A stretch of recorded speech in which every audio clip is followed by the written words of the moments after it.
Պարոն Քոչարյան, դուք ասացիք, որ դժվար թե հակասություններ ու լուրջ հակասություններ ունեցող ընդդիմադիր քաղաքական ուժերը կարողանան դաշինքով հանդես գալ ընտրություններին, բայց որպես ընդդիմադիր քաղաքական ուժի ղեկավար, արդյոք դուք պատրաստ եք քայլ անել, որ գոնե ընդդիմադիր ուժերը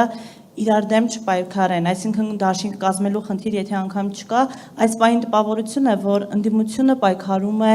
իրարից ձայներ տանելու ուղղությամբ, մի քաղաքական ուժը մյուսից թե ձայներ է տանում եւ թե դաշինքում ներգրավված անձինք են հայտնվում մի ուժից մյուս ուժի ցուցակում, այս պարագայում ոչ միայն քայլ չի արվում չկողմնորոշված մարդկանց դեպի ընդդիմություն բերելու կամ ԿՊ-ից ձայներ բերելու, այլ կարծես ընդդիմությունը ուղղակի այդ տոկոսային հարաբերակցությունը փորձում է ի օգուտ իրեն տանել, այս առումով դուք որևէ քայլ անելու եք։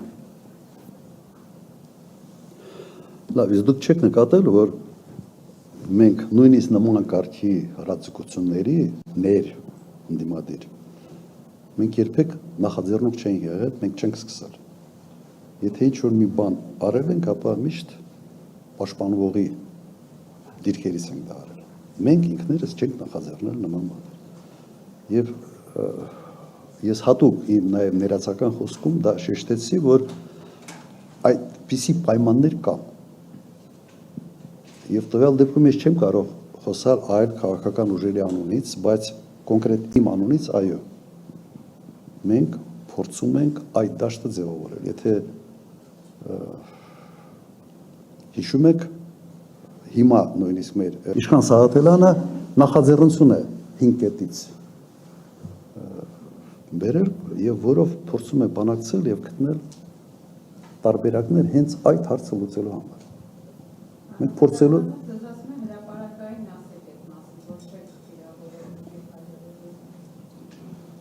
այդ թեմայի մեջ ամենից ասեմ պասիվը ես եմ այդ թեմայի մեջ էլի եւ երևի նկատել եք ամենից շատ հարձակումները ին վրա են կատարվում։ Ես հասկանում եմ նաեւ ինչի համար է սա կատարվում, բայց տվյալ դեպքում ձեր թեմայի զոհն եմ ես, ոչ թե ձեր թեմայի հերոսը, էլի, կամ զոհ կամ հերոս, չգիտեմ, ոնց ուզում եք մեկնաբանեք, միապել, հայ է սուրշ։ Հիմա սա է պատկերը, այո, պետք է փորձենք անել։ Չեմ կարծում, որ դա հնարավոր է 100%-անոց արդյունքի բերել, բայց շեշտակի մեղմացնել այդ երևույթը, այո, կարող ենք։ Այս ամենին այսինքն այլընտրանք կա ու դուք այդ այլընտրանքը Այո, մենք նաև ներսում ենք քննարկել։ Այո, մենք ներսում ենք նաև քննարկել ինչքան տվյալ դեպքում քիչ լինի ընդդիմադիր միավորների միջև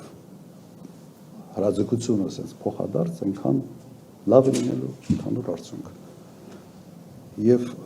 մեր մոտ նաև գիտեք մի խնդիր կա ընտրությունների ժամանակ քաղաքական միավորները փորձում են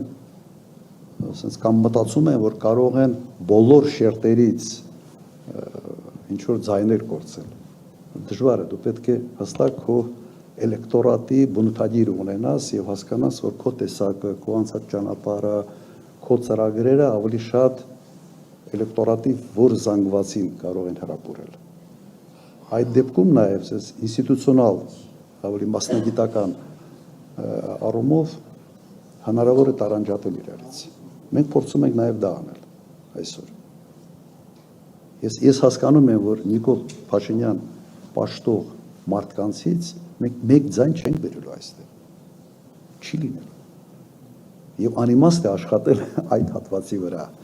Ու եւ այլ։ Հասկացաք, չի։ Նաև միավորում ընդդիմադիր դաշտը, գիտեք, այն հանգամանքը, որ իսկապես Նիկոլ Փաշինյանը ինչ է անում, ինքը համարեց, որ ինքը այն մարդն է, որը կարող է կապիտալ վերոնորոգում անել հայ ժողովրդին։ Երևի համարում է, որ բանը Քրիստոսի զապասկեն է, թե ինչ է, չգիտեմ, բայց նման մի բան եմ ես տեսնում։ Ասես կապրեմոնտ է անում հայ ժողովրդին, էլ ինքնություն փոխենք, այս անենք, այն անենք եւ այլ։ Հիմա սա այն հարցն է, որը բավական լայն համագործակցության պես դաշտ է բացում ուրիշների համար։ որտեղ Հայաստանի պատմության մեջ ոչ մեկը, նորագույն պատմության մեջ, ոչ մեկը նման նախաձեռնություններով հանդես չի եկել։ Եվ չեմ կարծում, որ սա այս նախաձեռնությունը ժողովրդի աջակցություն ունի։ Հաստատ չունի։ Ես չեմ կարծում, որ պատմական Հայաստանը այսօրվա Հայաստանի շարունակությունն է, օրգանիկ շարունակությունն է, եւ փորձում ես կիսել, ստիպված իմ նմանները այսպեսի նկար են դնում։